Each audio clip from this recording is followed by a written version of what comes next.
और जैसे ही पहुंचे, कौन जा रहा साथ में? बाबा ने लिखा संग सती जग जननी भवानी, जगत की माता जगदम्बा माता भवानी जा रही हैं शिव जी के साथ भगवान राम की कथा को सुनने के लिए। और जब वहां पहुंचते हैं तो अगस्त ऋषि ने, कुंभज ऋषि ने स्वागत किया, सत्कार किया। पूजे ऋषि अखिलेश्वर जानी, पूजे ऋषि अखिलेश्वर जानी, पूजे ऋषि अखिलेश्वर जानी। श्री राम जय राम जय राम, श्री राम जय राम जय राम। राम कथा मुनि बरज बखानी, राम कथा को गाया, पूजन किया, पूजन के बाद राम कथा गाई। राम कथा जब सुनी, राम कथा मुनि बरज बखानी, सुन महेश परम सुख। कथा मुनि बरज बखानी, सुनी महेश परम सुख। राम कथा सुनी। देखो आप, साथ में कौन गया? शिव जी के, जगत की माता भवानी पहुंचती हैं। जैसे ही अगस्त जी ने स्वागत सत्कार किया, चरण धोए। और चरण क्यों धोए? बोले जगत त्रिभुवनपति भोलेनाथ और जगत की माता, तो चरणों को धोया। सती जी ने देखा कि जी कथावाचक हैं। बताओ शंकर जी हमारे इतने भोले भाले हैं कि जी इनसे कथा सुन में आए, जो श्रोताओं के चरण धो रहे, ये हमें क्या राम कथा सुनाएंगे? तो कथावाचक पे शंका हो गई। चल, कथावाचक पे शंका हुई। और जब कथा प्रारंभ करी, तो जब कथावाचक पे ही शंका होगी तो फिर कथा कहां से सुनती? तो कथा भी नहीं सुनी। राम कथा मुनि बरज बखानी, सुनी महेश। केवल शंकर जी ने राम कथा को सुना, परम सुख मानी, बड़ा सुख मिला। कई दिनों तक राम कथा चलती रही। कभी शिव जी राम कथा करें, कभी अगस्त जी करें, बड़े आनंद से बहुत दिन तक भोलेनाथ वहां रहे।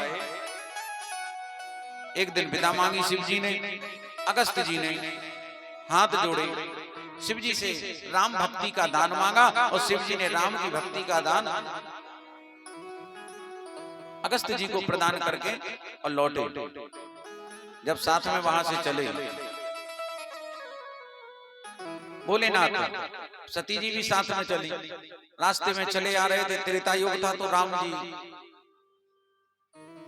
की लीला चल रही थी। दंडकारण्य की भूमि में राम और लक्ष्मण जानकी के विरह में रोग बिलख रहे थे, जानकी को ढूंढ रहे थे। रावण सीता जी को हर ले गया था। तो शिव जी ने जब ये लीला देखी तो जय सच्चिदानंद जग पावन, जय हो सच्चिदानंद, आपकी सदा ही जय हो। आप तो सच्चिदानंद हैं, क्या मनुष्यों की भांति आप लीला कर रहे हैं? सती जी ने देखा और शिव जी से बोली, बाबा किसको सच्चिदानंद कह रहे? बोले वो देखो हमारे प्रभु श्री राम, मर्यादा पुरुषोत्तम राघवेंद्र सरकार, दर्शन करो कैसे मनुष्यों की भांति लीला कर रहे हैं, रो रहे हैं, बिलख रहे हैं। सती जी बोली ये कौन है? बोले परम ब्रह्म है, ब्रह्म का अवतार है। बोले जब ब्रह्म का अवतार है तो इन्हें इतना नहीं पता कि हमारी पत्नी को ले गो, इन्हें इतना तो मालूम ही है। शिव जी बोले देवी तुम नहीं समझ सकती, ये प्रभु की लीला है। बोले ऐसी कैसी लीला है? हमें भरोसा नहीं है कि ये सच्चिदानंद है, ये ब्रह्म है, हमें भरोसा नहीं। शिव जी बोले तो चलो देखते हैं। और उसी जंगल में दोनों शिव और सती उतर गए। शंकर जी एक पत्थर की शिला पे बैठ गए। देखो शंका, कहते तुम सब में शंका करो लेकिन भगवान में तो शंका ना करो। कहे कि जो भगवान में शंका करेगा उसकी लंका लगना तय है। भगवान में कभी संदेह नहीं करना चाहिए, भगवान में शंका नहीं। लेकिन सती जी भगवान जो कथावाचक है उनमें शंका, भगवान की कथा में शंका, और अब भगवान में भी शंका। साक्षात भूत भावन भोलेनाथ कह रहे हैं कि ये ब्रह्म है और उनकी खुद की धर्म पत्नी मानने को तैयार नहीं है। सोचो, शिव जी कह रहे हैं कि ब्रह्म है, और पत्नी मान नहीं रही। तो शंकर जी बोले कि सती यदि तुम्हारे मन में, अरे जो तुमरे मन अस संदेहु अतौ के ले जाय परीक्षा लेहु। तुम तो चली जाओ, तो परीक्षा ले आओ। सती बोली परीक्षा नहीं लेना, अरे ले आओ तुम जाओ। सती जी बोली ठीक है तो हम जाते हैं। तो परीक्षा लेने जा रही ब्रह्म की। इनने क्या किया, सीता का वेश बना लिया कि जिससे ये देखेंगे साधारण पुरुष होंगे तो झट से ही हमारा हाथ पकड़ लेंगे। तो इनने सीता का वेश बनाया और सीता का वेश बना करके राम और लक्ष्मण के आगे आगे चलने लगी। दंडकारण्य के उसी जंगल में आगे आगे दौड़ने लगी। लक्ष्मण जी ने देखा दूर से और समझ गए लक्ष्मण जी तो ये तो जगत जननी है, ये तो भवानी मैया है, भाभी के वेश में घूम रही है। तो लक्ष्मण तो कुछ नहीं बोले, राम जी ने अब देखा और राम जी ने जैसे ही देखा तो फौरन पहचान गए कि ये तो जगत माता घूम रही है, ये तो भवानी मैया है, भवानी मैया है। तुरंत भगवान प्रभु श्री राम ने आवाज लगाई, कह रहे हे जगत माता, हे जगजननी माता। जैसी आवाज लगी तो पीछे मुड़ी, जैसे ही मुड़ी तो राम जी को देखा और राम जी और लक्ष्मण जी दोनों साष्टांग लेट गए। जय जगजननी मैया दुर्गा मैया की। अब घबरा गए कि इनने तो हमें पहचान लो, पहचान लिया। भगवान उठे, माता जी कैसी घूम रही जंगल में, जंगल में कैसे घूम रही, और पिताजी कहाँ हैं, भोलेनाथ कहाँ हैं। ए माता जी सुनो, जो जंगल बड़ो खतरनाक है, हम अपनी अकेली छोड़ के गए तो रावण उठा ले गया। ऐसा ना हो कि तुम्हें तो अकेली फिर नहीं, भोलेनाथ तुम्हें ढूंढत रह जाए, कौन राक्षस उठा ले जाए, जल्दी भागो। तो सती जी उल्टे पांव भागी, दौड़ लगाई सती जी ने सीधी। राम जी क्यों पहचान गए, राम जी और लक्ष्मण जी, सीता जी जो है वो भक्ति है, सीता भक्ति माता है, राम जी की चरणों की अनुगामिनी है, यानी राम जी से पीछे चलती है सीता। लेकिन अगर नकली सीता होगी, नकली भक्ति होगी, तो वो राम जी से 4 कदम आगे चलेगी। तो सती जी नकली सीता बन के आई तो 4 कदम आगे चल रही। तो राम जी यही समझ गए यदि ये असली सीता होती तो मेरे पीछे चलती, मेरी अनुगामिनी होती। ब्रह्म की परीक्षा ली, पहुंच गई शिव जी के पास। डरी सहमी शिव जी के पास पहुंची। शिव जी तो ध्यान मग्न थे, सब देख ही रहे थे लीला। शिव जी बोले को ले आई परीक्षा। सती जी बोली हमने परीक्षा नहीं ली,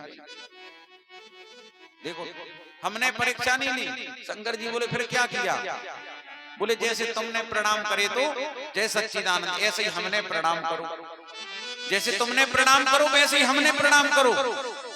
शंकर जी ने ध्यान लगाया, देखा कि सती झूठ बोल रही, ये प्रणाम करके नहीं आई, ये मेरे आराध्य प्रभु श्री राम से प्रणाम करवा के आई हैं, और वो भी साष्टांग।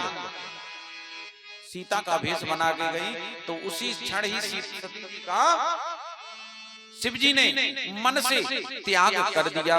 बोल शंकर भगवान की। वहां से आ गए कैलाश पर।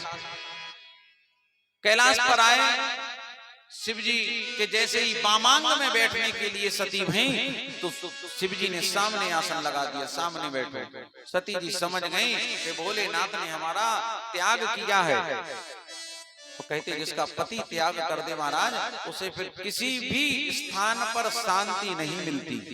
पति के द्वारा त्यागी गई स्त्री कहीं भी सुख, शांति और सम्मान नहीं पा सकती। यहाँ पति के द्वारा त्यागी गई सती जी, क्योंकि सती सीता का भेष बना के गई और भगवान शिव सीता को मां रूप में मानते हैं। तो इस प्रकार भगवान शिव ने सती का त्याग किया और भगवान शिव समाधि में चले गए। कई वर्षों की समाधि लगी शिव की। सती जी सेवा करती रही, एक न एक दिन समाधि से निकलेंगे। और एक समय आया कि शिव जी ने समाधि खोली, सामने सती को पाया और उसी समय विमान उड़ने लगे।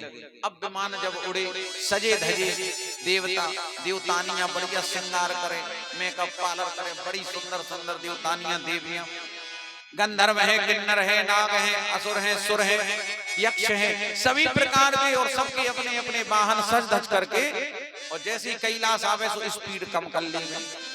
जैसे 140 की स्पीड में कोई गाड़ी भाग रही, और जैसे ही कैलाश पर्वत आया सो स्पीड हो गई 40। तो सती सब देखे, सती जी ने शिव जी से पूछा, बाबा ये सब देवता कहाँ जा रहे हैं, विमान कहाँ उड़ उड़ के जा रहे हैं सब कैलाश में। शंकर जी हंसने लगे और बोलने लगे, सब तुम्हारे पिता के, सब तुम्हारे पिता के चरित्र हैं, तुम्हारे पिता की लीला है। तुम्हारा पिता यज्ञ कर रहा, बहुत बड़ा यज्ञ कर रहे हैं पिताजी, ये तो बहुत अच्छी बात है, हमें भी यज्ञ में चलना चाहिए। शिव जी बोले, देवी यज्ञ में तो चलना चाहिए, लेकिन तुम्हारे पिता ने निमंत्रण नहीं भेजा, और बिना बुलाए जाना नहीं चाहिए। बिन बुलाए जो जाते हैं उनका सम्मान नहीं होता, इसलिए नहीं जाना। सती बोली, बाबा आपको नहीं बुलाया, आपका और उनका द्वेष है, लेकिन मैं तो उनकी बेटी हूँ, मैं तो जा ही सकती हूँ। भले ही नहीं बुलाया, भूल गए होंगे, बहुत सारी बिटियां हैं उनकी, अब एकांत को भूल गए तो कोई बात नहीं, गलती हो जाती है, मैं तो जाऊंगी। शिव जी लाख मना किए, देवी तुम नहीं जाओगी, हम नहीं जा रहे, तुम भी नहीं जाओगी। लेकिन सती जी जिद करने लगी कि मैं तो अपने पिता के घर, पिता के यज्ञ में जाऊंगी। शिव जी ने समझाया हर प्रकार से, लेकिन सती मान नहीं रही, कहते त्रिया हट। तो यहाँ शिव जी के सामने सती जी त्रिया हट लेकर बैठ गई, पिता के यज्ञ में जाएंगे, क्योंकि बेटी का और पिता का संबंध, नाता अनंत प्रेम का होता है। बेटी बार बार सती जी कहती है मैं पिता के यज्ञ में जाऊं, आप आज्ञा दो। शिव जी कह रहे आज्ञा नहीं दे रहे। सती जी बैठ गई धरना प्रदर्शन लेके, बोले हम तो जाएंगे। क्या बात है ऐसे? शंकर जी ने देखा कि बात क्या है, मेरी बात नहीं मान रही, बात ही नहीं मान रही। क्यों? कारण कुछ ना कुछ तो अवश्य है। शिव जी ने ध्यान लगा के देखा तो मालूम चला शिव जी को कि सती यज्ञ में जाएंगी और वहां पर आत्मदाह करेंगी, आत्मदाह करेंगी। और सती जी क्या सोचती हैं कि मैं पिता के घर चली जाऊंगी, यहाँ पर मेरा पति ने तो त्याग कर दिया है, लेकिन यदि पिता के घर जाऊंगी, महीने 2 महीने 15 दिन रह के आऊंगी तो थोड़ी शांति मिलेगी, सुख मिलेगा, और इसके बाद जब पुनः वापस ससुराल आऊंगी पति के पास तो शायद हमें अपना लें। अधिकांश ऐसा होता है, बेटियों के ससुराल में जब लड़ाई झगड़ा या कलह होती है तो एक बेटी यही सोचती है कि कुछ दिन अपने माता पिता के यहाँ रह के आऊंगी तो सब कुछ यहाँ अच्छा हो जाएगा। तो ये विचार एक बिटिया करती है। वही सती जी ने सोचा कि कुछ दिन वहां रह के आऊंगी, यज्ञ में जाऊंगी, लेकिन होनी को कुछ और मंजूर। शिव जी रोक रहे, सती मानती नहीं है। और शिव जी कौन? बोले भावई मेट सके त्रिपुरारी। शंकर जी बड़े से बड़ी भावई, बड़े से बड़ा संकट मेटने में सक्षम हैं, बड़े से बड़ा संकट मेट देते, लेकिन आज सती जी को जाने से नहीं रोक पा रहे। हरि इच्छा भावी बलवाना। क्यों नहीं रोक पा रहे? बोले हरि इच्छा भावी बलवाना। इसमें भगवान श्री हरि की इच्छा प्रबल है, और जिसमें श्री हरि की इच्छा, विधि का विधान जब प्रबल होता है तो ना शिव की चलती है, ना ब्रह्मा की, ना विष्णु की, उसमें फिर किसी की चलती नहीं है। बोल शंकर भगवान की। बहुत प्रयास किया, सती जी नहीं मानी। नंदी आदि गणों को शिव जी ने साथ में भेजा। सती पिता के यज्ञ में गई। पिता के यज्ञ में जब गई तो सती सबसे मिली, परिवार में सबसे मिली, लेकिन किसी ने उनसे वो स्नेह, वो प्रेम न रखा, वो स्नेह, वो प्रेम न रखा कि सादर मिलई, सादर भली मिलही एक माता, और भगनी मिली बहुत मुस्काता। बोले जब यज्ञ में गई तो माता का तो दिल है, तो माँ ने गले से लगाया, हालचाल पूछा। और बाकी जो सती की बहनें थी बोले सुनो, हमने सुनी, ने निमंत्रण नहीं दिया, और ये बताओ यज्ञ में आ गए, बताओ बिना न्योते के। एक बहन बोली, अरे तुम्हें पता नहीं पिताजी ने 100 गालियां 1000 गालियां दी इनके पति को, भयंकर लड़ाई है। और बताओ जे बिना बुलाए आ गए, जे बिना बुलाए आ गए। और शंकर जी तो कह रहे थे कि जो बिन बोले जाओ भवानी, रहे न सील स्नेह न कानी। जो बिना बुलाए जाते महाराज उनका कोई सम्मान नहीं रह जाता, ना स्नेह न सील। इसलिए मना किया, लेकिन सती जी पहुंच गई, यज्ञ में गई, यज्ञ मंडप में गई, देखा सारे देवता विराजमान, स्वाहाकार चल रही है, भृगुवादी सब ऋषि यज्ञाचार अनेक देवता विराजमान है। कुछ सती को देखकर हंसने लगे कि बताओ इनके शिव को बुलाया नहीं और सती आ गई। सती जी ने जब देखा कि शिव का तो कोई स्थान ही नहीं है यज्ञ में, और बिना शिव के यज्ञ, और सती ने जब पति का अपमान देखा तो सहन नहीं हुआ, और सती ने योगाग्नि से, अंगूठे से अग्नि को प्रकट करके अपने आप को जला लिया, अपने आप को जला करके आत्मदाह सती ने कर लिया। बोल दुर्गा मैया की जय हो। आत्मदाह किया, तदोपरांत हाहाकार मच जाता है। शिव जी के गण यज्ञ आदि को विध्वंस करने की चेष्टा करते हैं।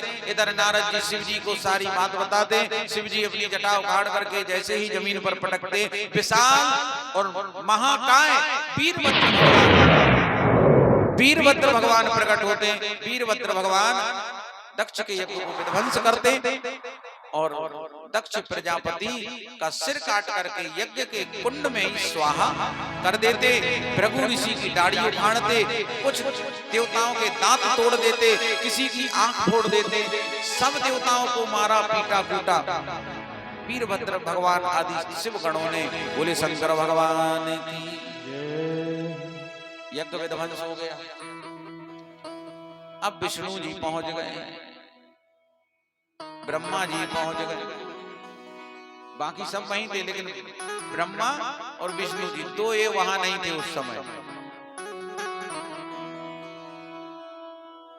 दो ये वहां नहीं थे। क्यों नहीं थे? महाराज जो राजनीति के चाणक्य होते वे हमेशा गोल रहते हैं, उन्हें पता ही नहीं लगा सकते तुम कि किसकी तरफ है। राजनीति के जो चाणक्य रहते हैं वे हमेशा गोल गोल रहेंगे, वे तुम्हारे भी सगे, इनके भी सगे, इनके भी सगे, सबके रहेंगे। और ऐसा कोई क्षेत्र नहीं, आज से नहीं, अब कहां कथा चल रही बोले। सतयुग में, त्रेता युग में ये कथा चल रही, अब त्रेता युग में भी धर्म में राजनीति है, आज भी धर्म में राजनीति चल रही। दक्ष प्रजापति ने राजनीति तो करी, यज्ञ थोड़ी कर रहा था, वो तो राजनीतिक यज्ञ था, दिखावा करना। तो आज भी धर्म में जितने भी काम होते हैं उनमें राजनीति घुसा दी जाती है। महाराज विष्णु जी आ गए, ब्रह्मा जी आ गए, इधर शिव जी का आवाहन किया गया, शिव जी का भी पदार्पण हुआ। बोले अब कैसे काम चलेगा, दक्ष तो है ही नहीं, प्रजापति नहीं है यज्ञों का, वेदों का, क्या कैसे होगा। शंकर जी बोले तो बताओ अब हम क्या करें। बोले ये पड़ा है कटा हुआ सिर, 100 पड़ा है, सिर नहीं है। शंकर जी बोले वो उपाय। तो शिव विष्णु जी ने कहा, बोले ना तो आप ही उपाय करो, सिर आपने ही कटवा करके यज्ञ में भस्म करवा दिया, अब दक्ष प्रजापति को पुनर्जीवन के लिए सिर तो चाहिए। शिव जी बोले उत्तर दिशा में चले जाओ, जो पहला मिल जाए जीव उसी का मस्तक काट लो। तो सुदर्शन गए और भगवान नारायण के सुदर्शन ने पहला जीव मिला बकरा, और बकरा जैसे मिला काटी गर्दन ले आए, शिव जी ने अपने हाथ में ली और जैसे ही ससुर जी को लगाई, जैसे ही लगाई ससुर जी को बकरे की मूड़, सोई ससुर जी जिंदा हो गए। बोलो शंकर भगवान की। अब ससुर थोड़ी थे, वे तो असुर थे, ससुर भी असुर होत ज्यादा था। तो जे दक्ष प्रजापति भी ससुर नहीं असुर थे। जैसे ही खड़ा हुआ दक्ष प्रजापति और बकरे का सिर लगा है, शंकर जी को सामने देखा सो गालियां देने लगा। अब गालियां कैसे दे रहा हो, बकरा कैसे बोला, ऐसे कर गए बोलते हैं उंगली डाल के भी आवाज निकलती है, ऐसे अंगूठा और उंगली डालो तो बकरे जैसी आवाज निकलती है।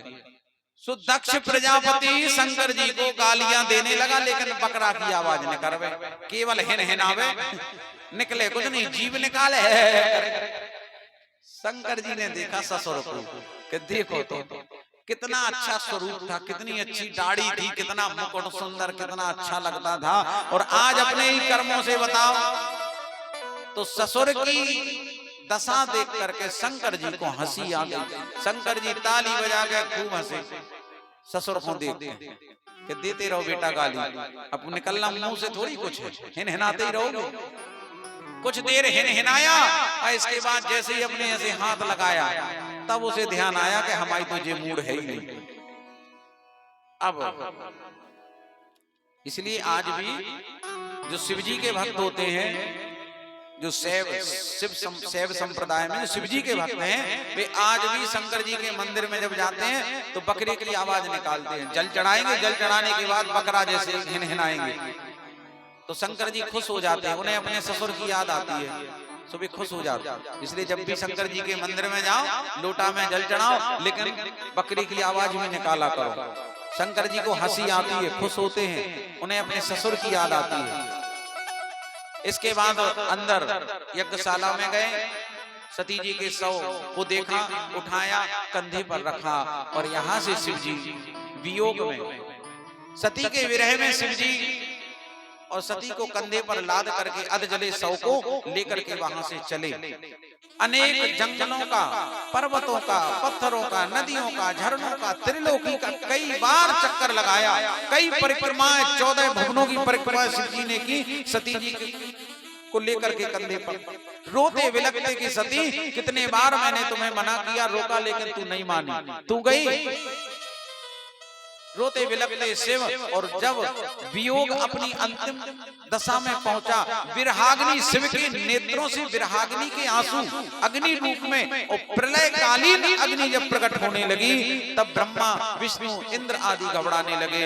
तब विष्णु जी ने सुदर्शन से सती जी के शव को विच्छेद करना प्रारंभ किया, शव को काटा तो 51 टुकड़े हुए सती जी के शव के। 51 टुकड़े, और जहां जहां एक एक मास के लोथड़े से सती जी के शव के गिरते गए, वहां एक एक शक्तिपीठ का निर्माण होते चला गया। आज वर्तमान में भारतवर्ष में 51 शक्तिपीठ हैं। बोलो दुर्गा महारानी की। और इसके बाद शंकर जी चले गए समाधि में। शंकर जी की समाधि लगी। तारकासुर नाम का एक राक्षस हुआ, उसने ब्रह्मा जी से वरदान पाया कि शिव पुत्र के हाथों ही मेरी, और आंचल में उस राख को भरा और शिव जी के चरणों में बैठ गई। हे देवादिदेव, हे महादेव, आपने क्या किया? आप हमारे सुहाग की रक्षा करने वाले, आप सौभाग्य को देने वाले, और आपने हमारा सुहाग उजाड़ दिया, हमारी मांग सुनी कर दी। हे देवादिदेव, आप तो करुणा के अवतार हैं कि कर्पूर गौरम करुणावतारम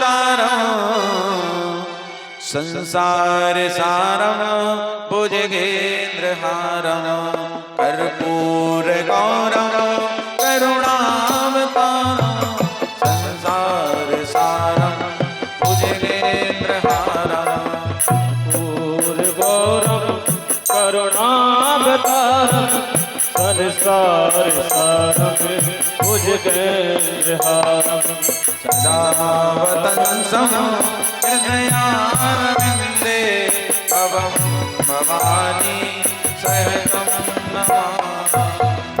बोले शंकर भगवान की जय। शंकर जी को दया आई और कामदेव की पत्नी रति देवी को आशीर्वाद दिया, वरदान दिया कि जब यदुवंश कृष्ण अवतारा हो यही हरण महामहिभारा, तू कृष्ण तनय हो यही पति तोरा, बचन अन्यथा होय न मोरा। शिव जी बोले यदुवंश में भगवान श्री कृष्ण लीला पुरुषोत्तम बन के आएंगे। उस समय कामदेव भगवान कृष्ण के अंश से प्रद्युम्न के रूप में पैदा होगा और तब तुम्हें तुम्हारा पति प्राप्त होगा। ये भगवान शिव ने सती को वरदान दिया और आज्ञा दी कि जाओ तुम काल सम्रासुर नाम के राक्षस के यहाँ खाना बनाने का काम करो। तो रति देवी वहां से मायावती का रूप बना करके काल सम्रासुर के राज्य में खाना बनाने का काम करने लगी। इधर भगवान शिव की जैसे समाधि खुली, देवताओं के आनंद का ठिकाना न रहा।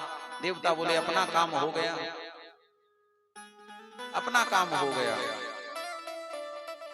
और देवता काम बनाने में बड़े चतुर हैं, बड़े निपुण हैं। देखो 100 देवताओं ने काम बना लिया, शंकर जी को जगाने के लिए कोई नहीं, सो कामदेव को सज दिया। अब कामदेव तो निपट गए, तो अब सारे देवता भगवान नारायण और ब्रह्मा जी को आगे करके शंकर जी के पास आ गए। शंकर जी के पास आए और इसी क्रम में पंडित श्री अनुराग तिवारी बड़ौदा राम कथा प्रसंग में 100 रुपए प्रदान कर रहे हैं। भागवत भगवान के चरणों में जोरदार ताली बजाकर अभिवादन करेंगे। भगवान इनके भंडार को सदा भरा रखें। और श्री मोनू नामदेव जी 51 रुपए